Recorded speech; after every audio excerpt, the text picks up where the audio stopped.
आप सबका हमारे चैनल में स्वागत है।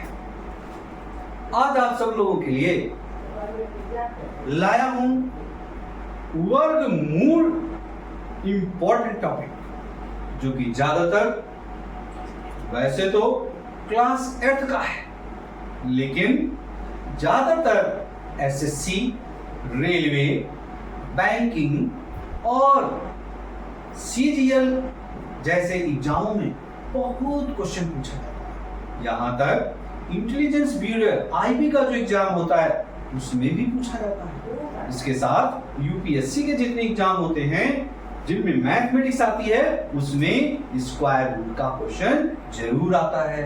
चलिए हम स्टार्ट करते हैं। पहली बात बताते हैं कि वर्ग क्या होता है। जब कोई समान भुजा का, मान लीजिए समान भुजा वाला कोई एरिया है, ये 4 समान भुजाओं से घिरा हुआ क्षेत्र है। इसकी भुजा ए है, इसकी भी भुजा ए है, इसकी भी भुजा ए है, इसकी भी भुजा है। अब इसका अगर हमें वर्ग निकालना है, क्षेत्रफल निकालना है, इस क्षेत्रफल क्या निकालना है, क्षेत्रफल, तो हम क्या लिखेंगे, भुजा गुणे भुजा।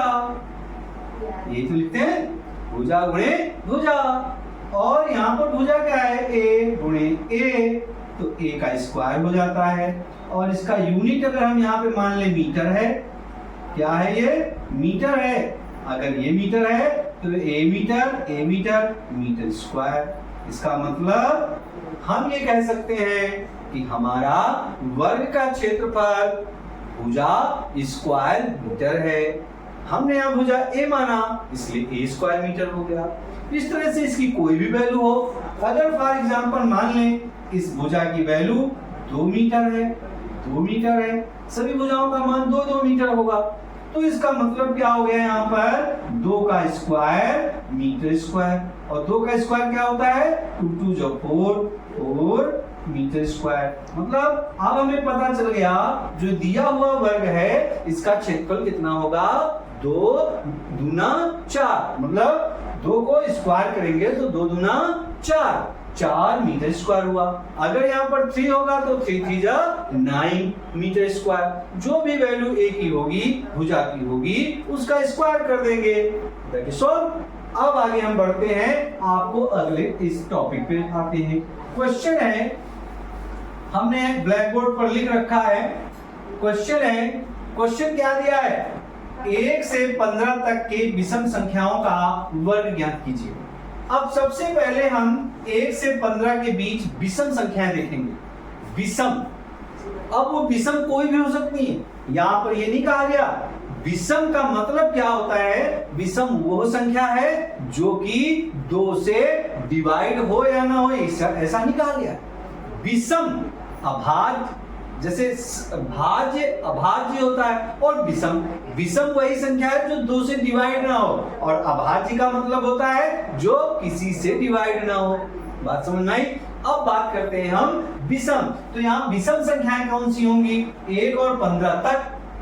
अब विषम संख्या आपकी हो गई 1, दूसरी संख्या क्या हो गई 3, फिर क्या हो गई 5, 7, 9, 11, 13 और 15। 1, 3, 5, 7, 9, 11, 13, 15। ये कितनी संख्याएं, 1, 2, 3, 4, 5, 6, 7, 8।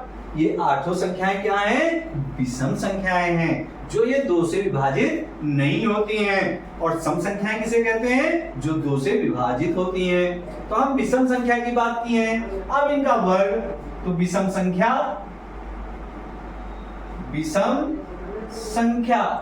और इनका वर्ग।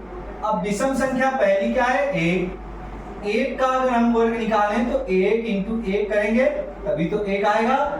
3 का वर्ग निकालें तो 3 गुणे 3 कर देंगे तो 9 हो जाएगा। इसी तरह से 5 का निकालें, 3 के बाद 5 का, तो 5 गुणे 5 कर देंगे 25 हो जाएगा।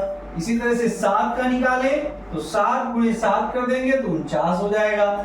9 का निकालें तो 9 को हम 9 गुणे 9 कर देंगे 81 हो जाएगा। अब हमारे पास है 11, 11 को 11 गुणे 11 कर दें तो 121 हो जाएगा, 11 11 121। 13 को 13 से गुणा कर दें, 13 गुणे 13 तो 13 13 169 हो जाएगा, 169। और 15 का ले लें तो 15 गुणे 15, 15 15 225।